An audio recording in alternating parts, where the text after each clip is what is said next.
Hey, I'm Jason Wood, the VA Loan Guy and host of the Armed and Ready podcast. Please come and check out this exciting episode we have for you.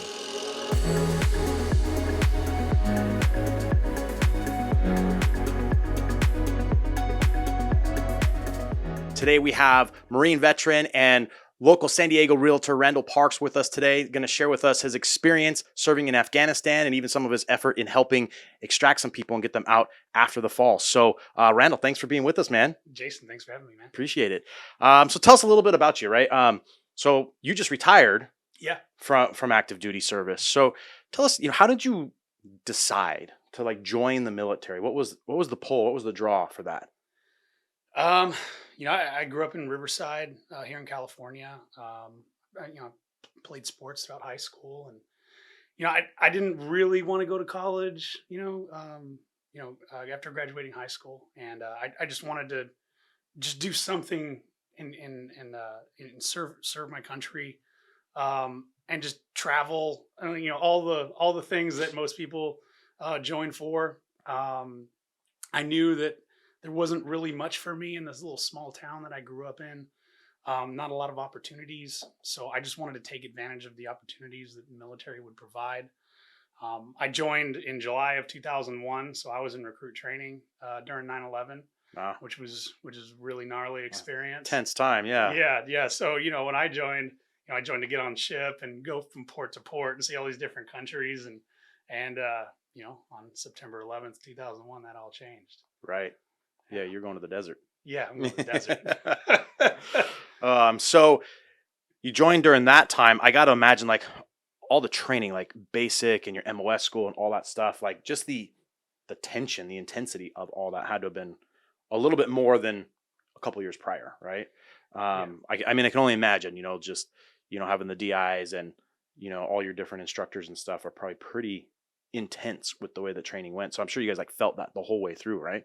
Yeah, Marine recruit training is intense by nature, but it was really weird to see the switch, right? Because when I first joined, my senior drill instructor had been in 12 years. He had 4 ribbons, which means, he'd only been on 1 deployment.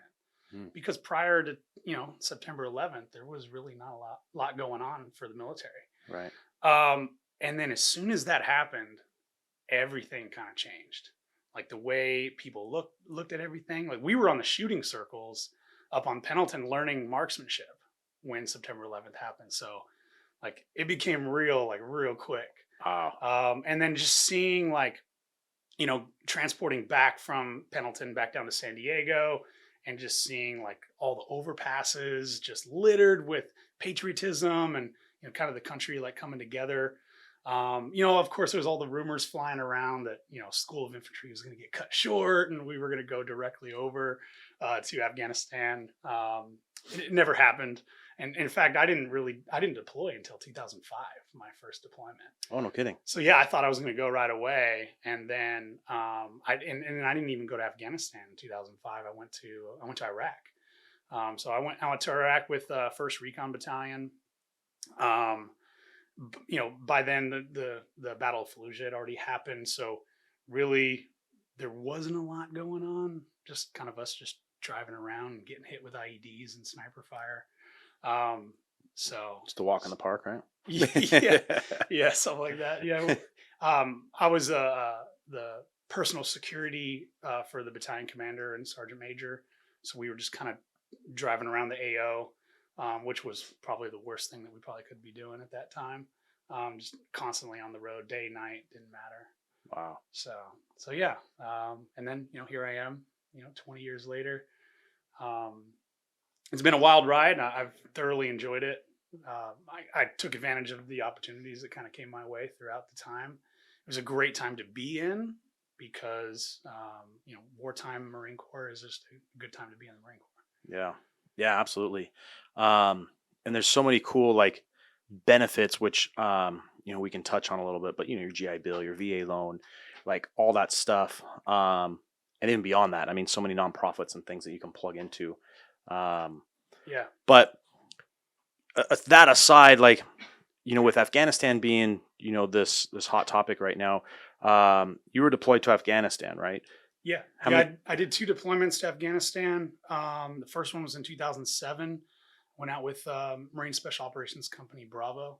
We were the first company from what is now First Raider Battalion to deploy. We'd like to call ourselves Season 1. Um, it was an awesome deployment. We had great dudes on that deployment. Most everybody had like 3 combat tours under their belt, so I was like one of the junior guys. So we did a few months there, and then I deployed again in 2009 with Special Operations Task Force West, and that's where I kind of ran into my interpreter that I got out of Afghanistan just recently. What are you guys like? How long were your deployments when you went each time? Traditional deployments are usually about 7 months. Okay. Each time. And what were you doing on these deployments? I joined the Marine Corps. I was a anti-tank assaultman, which is an infantryman, and then I moved to work with parachutes. I was an 0451 parachute rigger. But obviously, not a whole lot of parachutes need to be rigged in Afghanistan at that point in time. Yeah. So because of my prior experience as an infantryman, they made me a machine gunner. So I was a machine gunner on a gun truck, my second deployment. Okay. Which was, in my opinion, the best place to be because I can see everything. I know what's going on. And I get to put some rounds down range with that 240. So yeah, that's kind of fun. Yeah. So were you doing that role, both deployments basically? No, I did that first Afghan deployment, and the second Afghan deployment, I was up in Bagram, and I was actually doing my job. I threw out a couple bundles, flying around the country, just throwing out resupply bundles in like a civilian casa. And then I got moved down to Herat, where our battalion was, and I kind of ran the camp services. So like all the security for the camp and all the Afghans. And and that's where I met Saeed, my interpreter. Nice. And what's kind of the, so people who didn't go to Afghanistan, what's kind of the relationship between you guys and like your interpreter, and what kind of role do they play in helping you guys with kind of your day to day?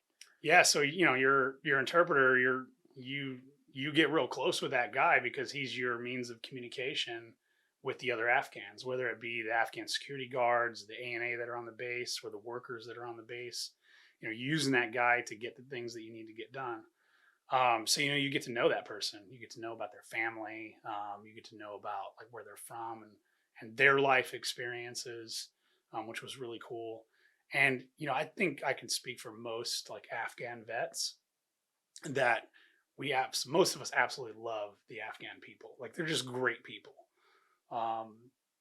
So I think that's why you've seen like the support that you've seen, yeah, and the outcry for these SIVs to get them out of the country because most service members love their Afghan counterparts. Yeah, no, I mean it's a critical role, and so you helped your interpreter get out and a couple of others, right, in his family. Yeah. So walk us through kind of that experience. So, I mean, obviously, when the news hit, we had the withdrawal date was going to be August 31st, Yeah. and it was just kind of a shit show, really. I mean, there wasn't a whole lot of strategy put in place behind getting out in these last few weeks. So, when did that kind of hit your desk and get you kind of in motion? Like, when did all that like kind of timeline hit you to you were at the point of like, okay, I got to reach out to my interpreter and see what I can do to help? Actually, he reached out to me. He reached out to me back in like January of this year. So I think that's kind of the misconception is that, Americans, they kind of forgot about Afghanistan. They're like, oh, we still have people there? Like, what's going on? Well, little they know, since January, I mean, provinces after province have been falling. Helmand province, up in Kunduz, Mazar Sharif, all those places have been falling since January. Oh, wow. So, it didn't really hit people's radar until, about a month ago is when, American people kind of woke up and saw what was going on. But anyway, I started working his package to get over here back in like January. So I wrote him a letter of recommendation. Didn't hear anything for a few months. I'd say probably late spring. He started reaching out to me saying, hey, Herat is getting ready to fall. We're getting out of here. The Taliban know where I live. I'm like, okay, get out of there. He started making his way to Kabul. Um, and at that point, this was probably, June timeframe. I started making contact with Daryl Ice's office, and they were great. They were pinging the State Department, but obviously the State Department was like overloaded Yeah. with SIV applications and everything. And then, I guess what, like 2 weeks ago, 3 weeks ago is when, Kabul really started falling. That's when it kind of really ramped up in my effort to get him out. So literally, I just started making phone calls from guys that I've known throughout the service, or a couple guys that I went to USC with, and just started reaching out to them, seeing who they knew, and it was all just about like connecting the dots. Yeah. Like trying to, hey, do you know anybody on the ground? Do you know anybody that's working this currently? And eventually I made enough phone calls that I was able to connect enough of those dots. And so, we had Saeed, his wife, his 4-year-old son and 9-year-old daughter, basically just moving throughout the city from one safe house to the next. And you're helping kind of orchestrate that with your contacts to get him from place to place? Yeah, so we're moving him. He's working the safe house for himself on the ground, moving from place to place. So the first time we tried getting him on HKIA, the airport in Kabul, there was 3 checkpoints, Taliban checkpoints, that he had to make it through. So he made it past the first 2 checkpoints, no problem. But then by the time he got to the 3rd checkpoint, they wouldn't let him through. So he tried to like muscle his way through or find a way around. And then that's when the Taliban, kind of beat up on him and his son, and his wife and him got separated. So they were separated for a few hours. So then, I'm trying to talk with them and trying to get them back together. And then, it was just a long day, long night for me in my time zone. Yeah. And so they were just exhausted. Him and their kids, they were dehydrated. So they went back to their safe house and just kind of held up. And at that point, I was kind of dead in the water, like, because it's all about like solving the next problem. So like the first problem was keeping him safe in a safe house. The next problem to solve was getting him on the base. Getting him to the base, and then getting him on the base. And then once you get him on the base, how are you going to get him to fly out? Right. So it was about systematically solving those problems. So I was kind of dead in the water trying to solve the problem of getting him in the gate once I can get him to the gate. So I reached out to a buddy of mine named Matt, and he actually knew the battalion commander for 2-1 on the ground. So he linked me up with him. And he was like, hey, look, I can't help you, but I know a guy here that's working extractions for interpreters, and he'll be able to help you. So I reached out to that guy on this encrypted app, and within 12 hours, we had Saeed and his family on the move again. So we had him moving from safe house to safe house, and then I don't know exactly how they got him in the gate, whether they had like a separate gate away from like all where the craziness was going on. But the next thing I knew, I got a photo of him inside the gate with his family. So victory, right? Like, Yeah. I got him in there. But then it's like, okay, now how do we get him to fly out? Right. So that's where Daryl Ice's office kind of came into play, is they were coordinating with somebody on the ground that was working flights. So they got him manifested and put on a flight, and they flew out like 2 hours prior to the suicide vest going off at the Abbey Gate. Ooh. So it's crazy because the Abbey Gate is the gate that like we were trying to get him in, because I knew some recon guys that were on the ground that I was talking to, and we were trying to get him in that way. So right before he flies out, he hits me up. He's like, oh, by the way, my brother who lives in San Diego, who's been there as a refugee for 2 years, his wife and two female cousins are here in Kabul as well. Can you help get them out? So, I thought I was done. Right. And then it's like, all right, boys, we gotta spin up the bro call again, Yeah. and get this thing going. So that's actually what we called it. We called it making the bro call. So a lot of these Afghans that got out, they got out by the bro call. So it was super cool. By this point, I knew a Master Guns who works in Florida. at a higher level command, and he was instrumental in helping me get these three girls out, because they were in Kabul alone. So what their eventuality would definitely be, Yeah. if we hadn't got them out. Super scary. So basically, same thing. Moved them out, safe house to safe house, and then eventually got them out. We actually had them staged at a gas station, on the other side of Kabul, when the suicide vest went off, and we had to have them go back and hang out for 24 hours before it calmed down, or so it could calm down. Jeez. And then yeah, we got them out the same thing, and then eventually they flew out as well. They all ended up in Germany. They're not together, but I'm in contact with both sets of both sets of Afghans. And as of this morning, I got a text message on WhatsApp that they my interpreter and his family landed in DC this morning. Awesome. So yeah, That's really cool. Yeah.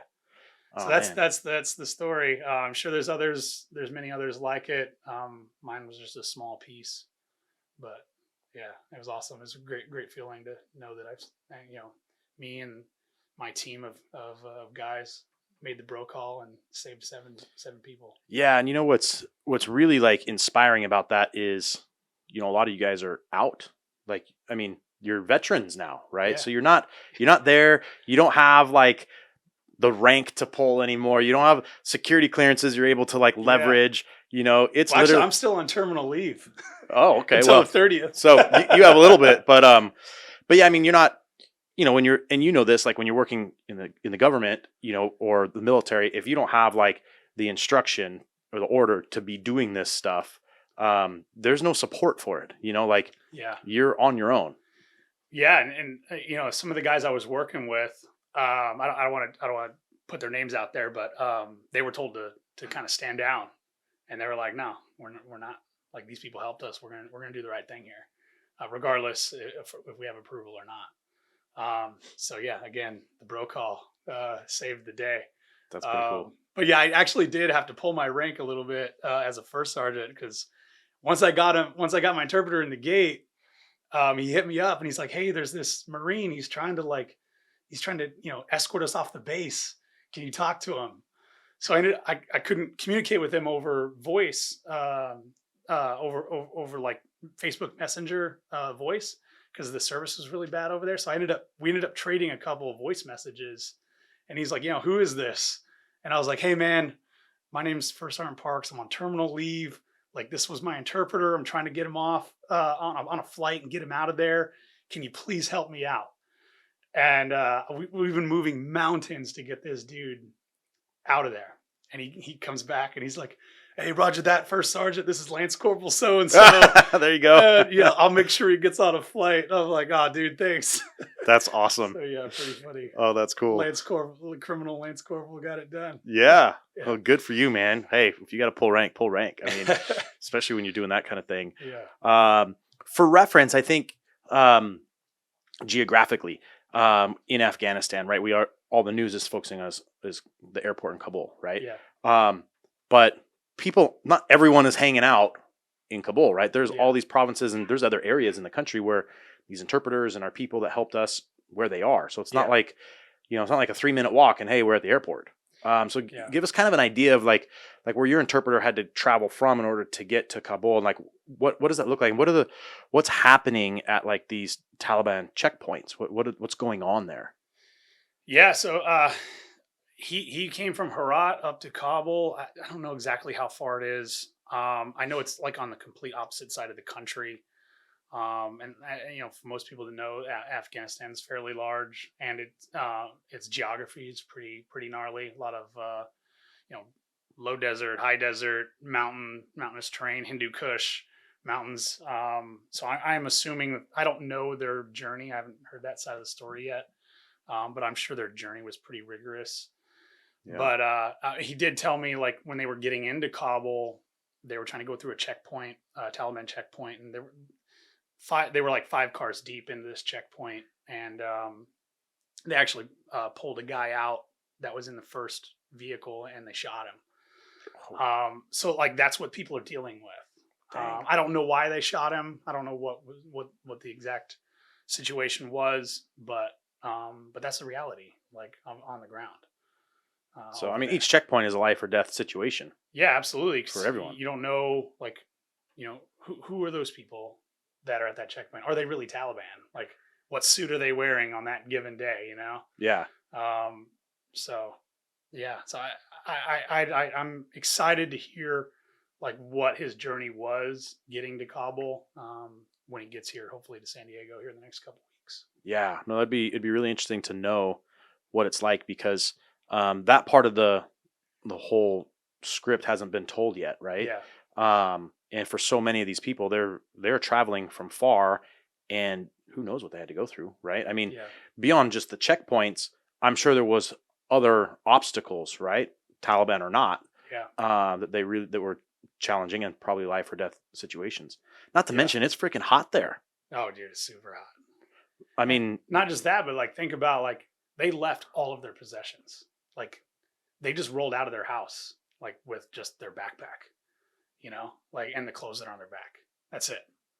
Like so I mean, I think most Americans if the like imagine that.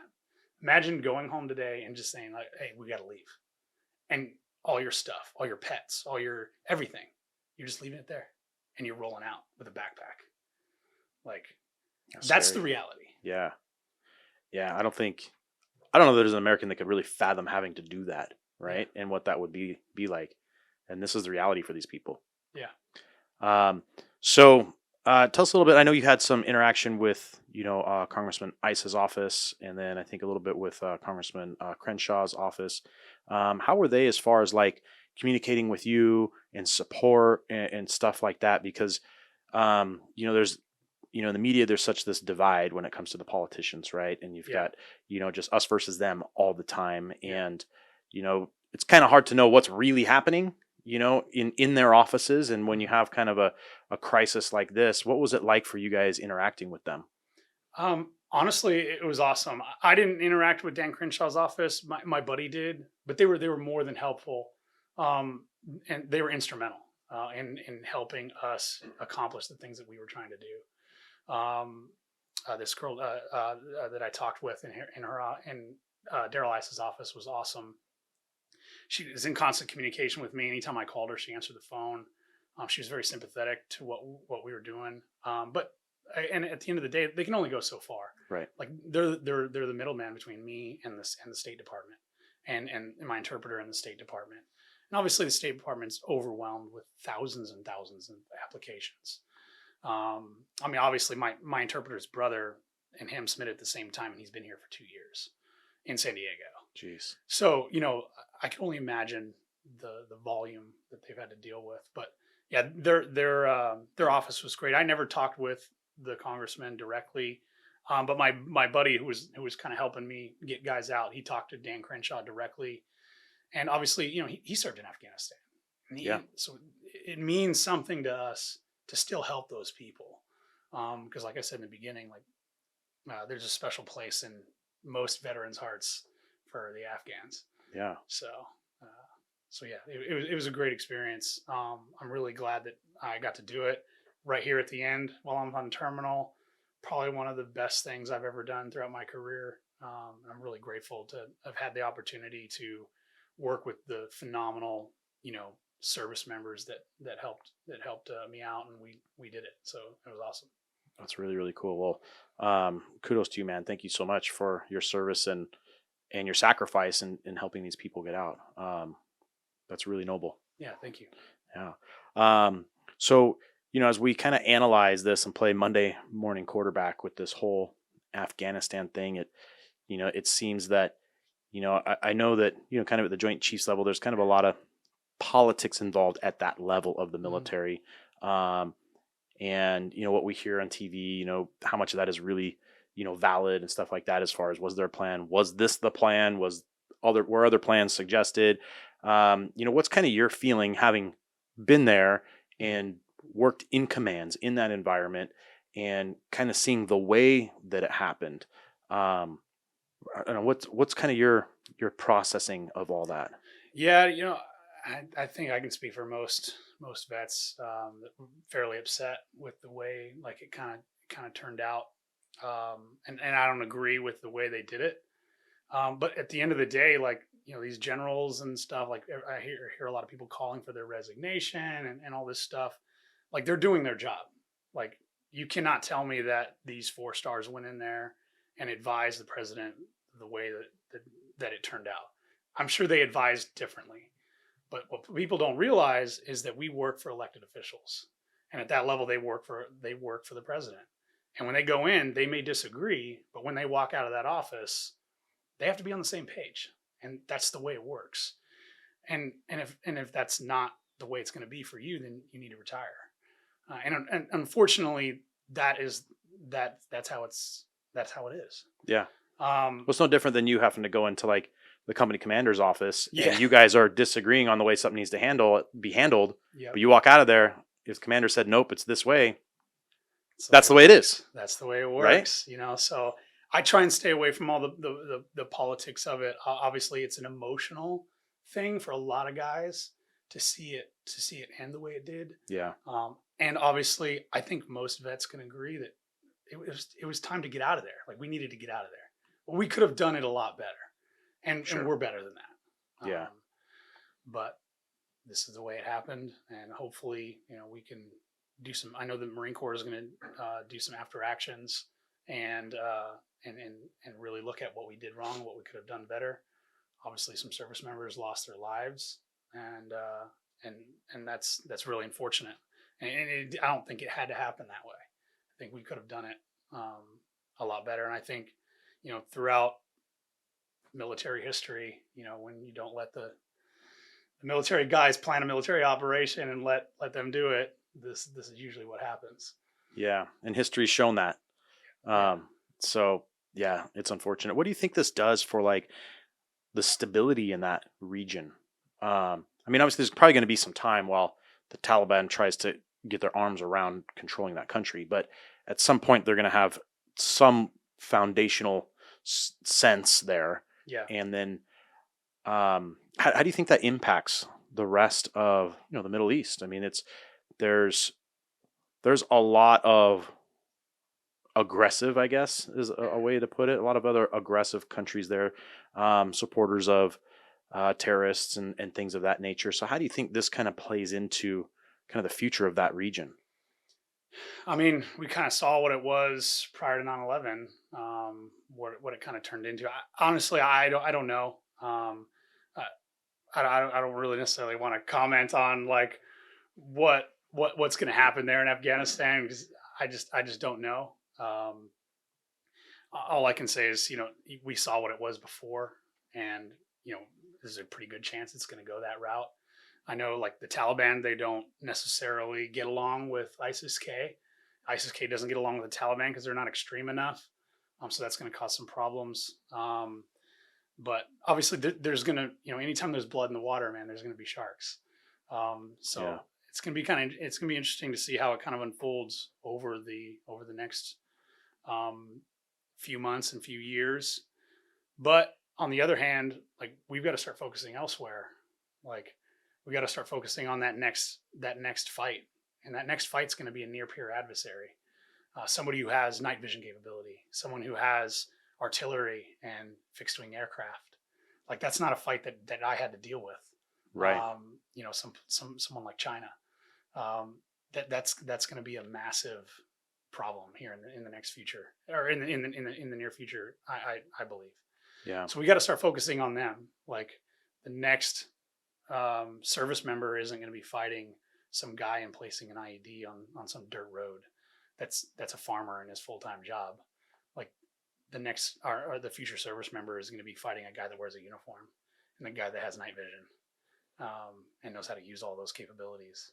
Yeah. So like I said, I think it was time for us to leave Afghanistan, but I don't agree with the way we did it. Yeah. Yeah, I think most can agree with that sense for sure.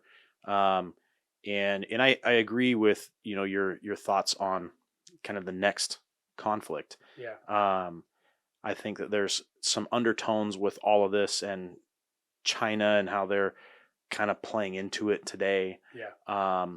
and then how some of that just unfolds with some of the other actors in that region who are allies with China, right? And there's some nefarious characters in the Middle East that are allies with China, and I think this adds some fuel to that for sure for them. So we'll have to see where it plays out. But like you, I think that we're headed for a pretty crazy conflict. Yeah, we'll see. I mean, I think in certain circumstances we're already in kind of a conflict. Economically, it's not just about putting rounds down range on the two-way gun range. There's other fights that are going on, in space and cyberspace. Yeah, that's true. So I think this is something that's been going on for a while, and I do believe that we need to start focusing on that, or it's going to become a bigger problem. Yeah. But I'm grateful for the time that I served in the military. It was awesome. I joined with nothing to my name. I checked into my first duty station with 2 sea bags on my back, and that was it. And I left the military with beautiful family. I live here in sunny San Diego County. I have a great job. I got a world-class education leaving. So I love my service. I love what it did for me. Yeah. I also love being retired now too. Yeah. You don't have to worry about some of that stuff. So tell us a little bit about your transition, right? Yeah. So you're on terminal now. So you're essentially done. Yeah. And you have your real estate license. So you're a licensed realtor here in San Diego area. Family lives here in San Diego County. So tell us a little bit about your transition, what you're doing, and some of the benefits. Like you got to go to USC, as part of the benefit of being in the military, which is awesome. I mean, that's an amazing school to go to and a great education to get. So tell us a little bit about that.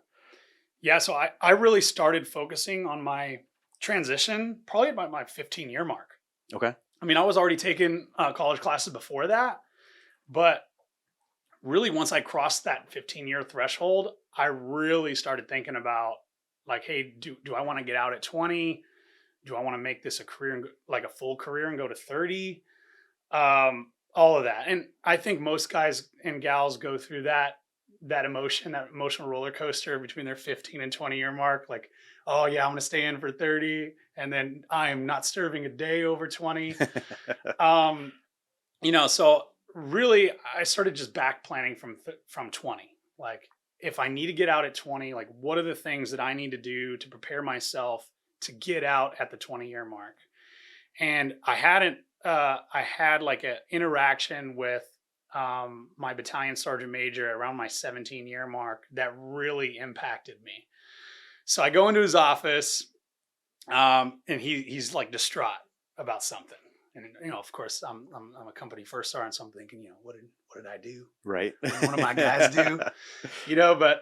So he had a conversation with the monitor like a week prior to that. The monitor is the guy that like gives you orders and tells you where you're going next.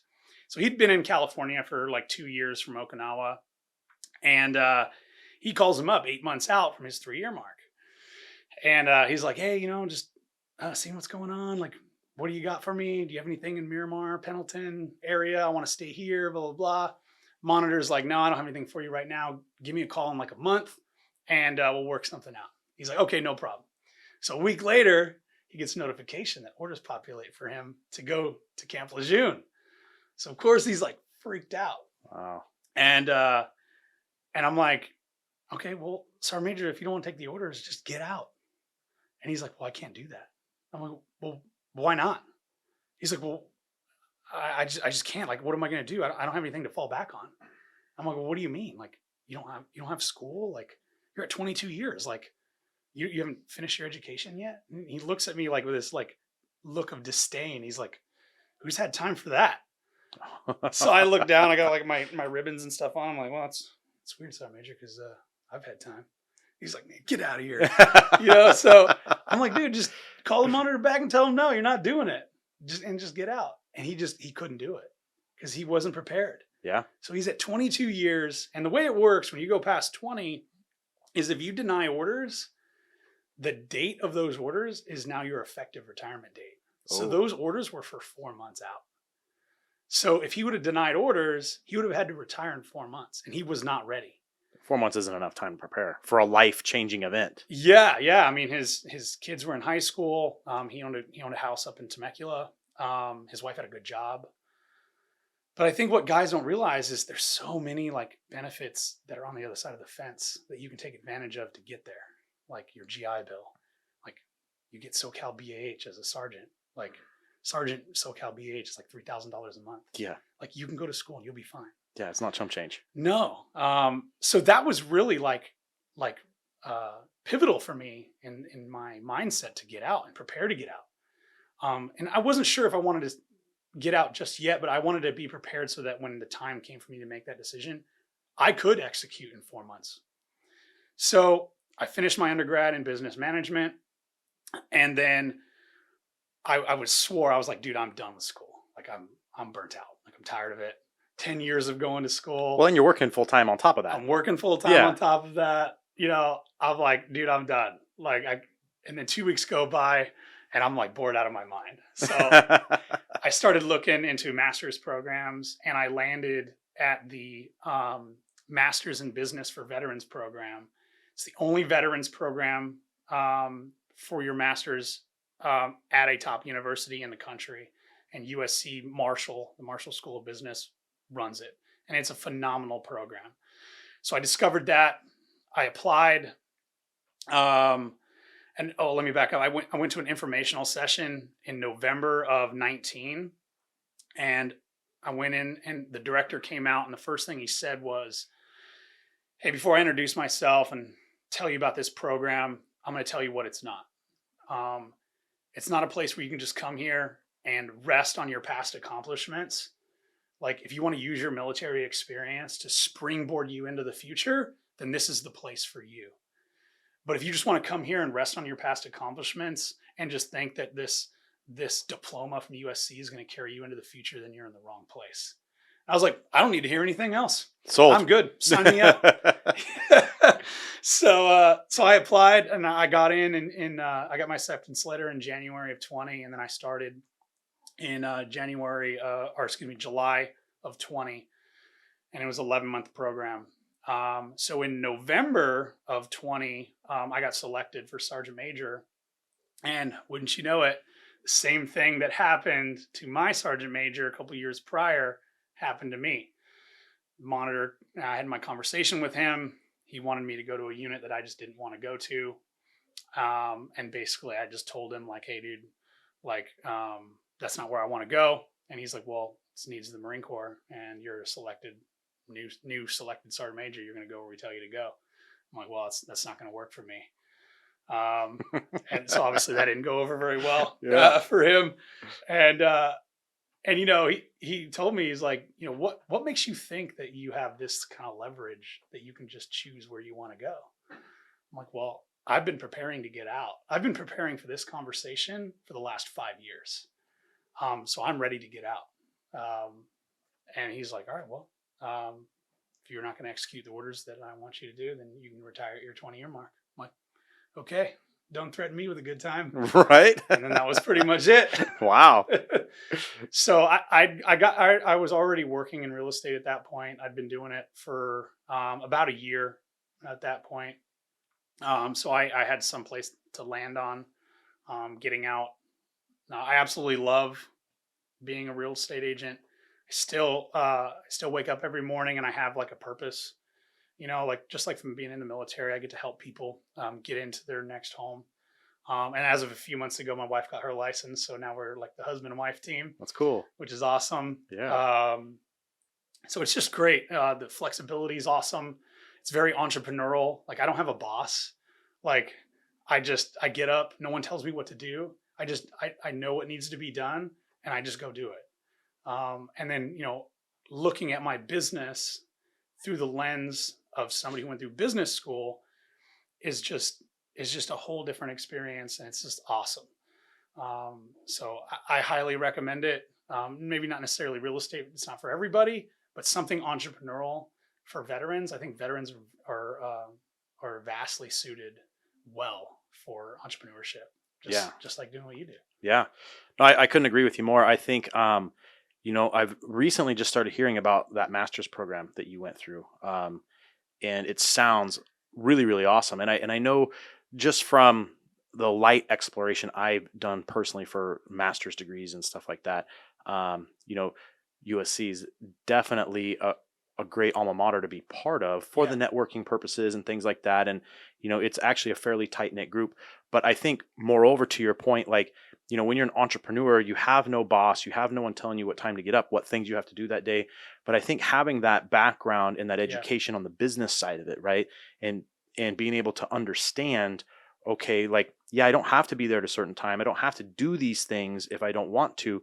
But I know because I want to make it a business and earn a profit, that I need to tackle these things on a daily basis in order to get, and like, so you understand a little bit more of the inner workings, and you can overlay that with the military discipline that you've had, pounded into you for the last 20 years, which is now a part of your DNA, right? So you wake up and you go, right? It's just, there's no lollygagging. It's, here I am. I'm ready to work. It's awesome.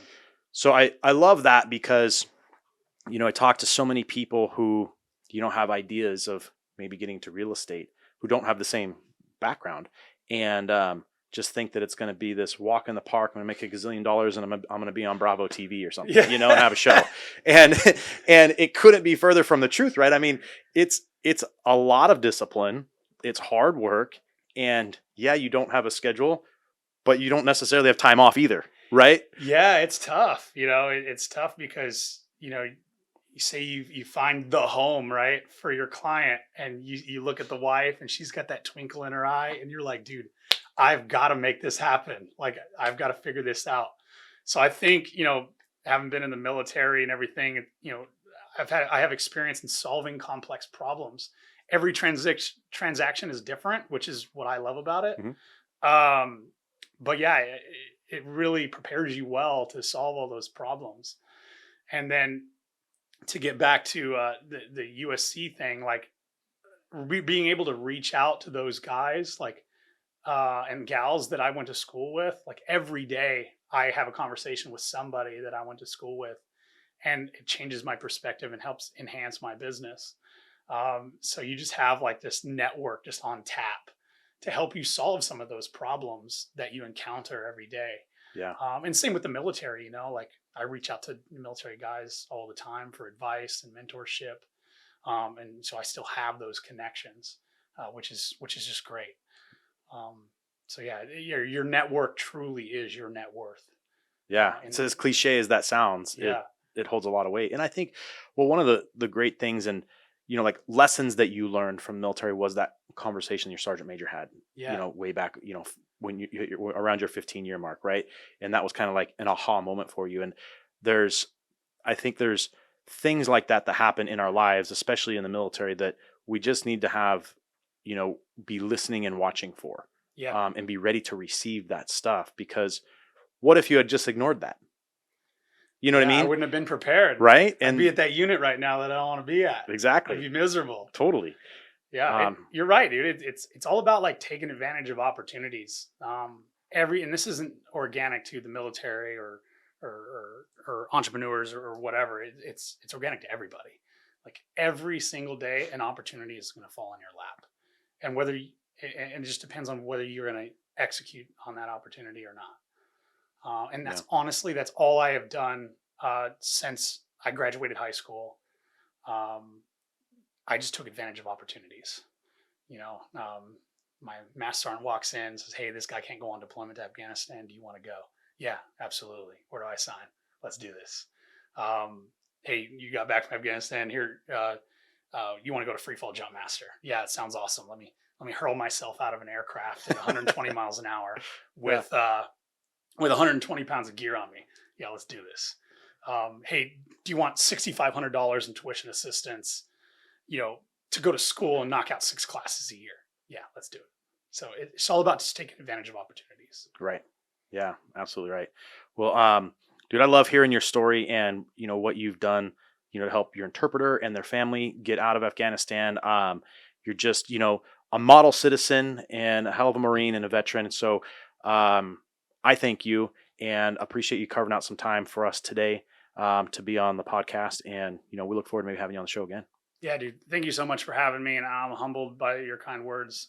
I feel like I'm just like a regular dude, and I just, opportunity comes my way, whether if it's an opportunity for me to help somebody out, or if it's an opportunity to do better so that my family can do better, I just try and take advantage of it. It's nothing special. Anybody can be that guy.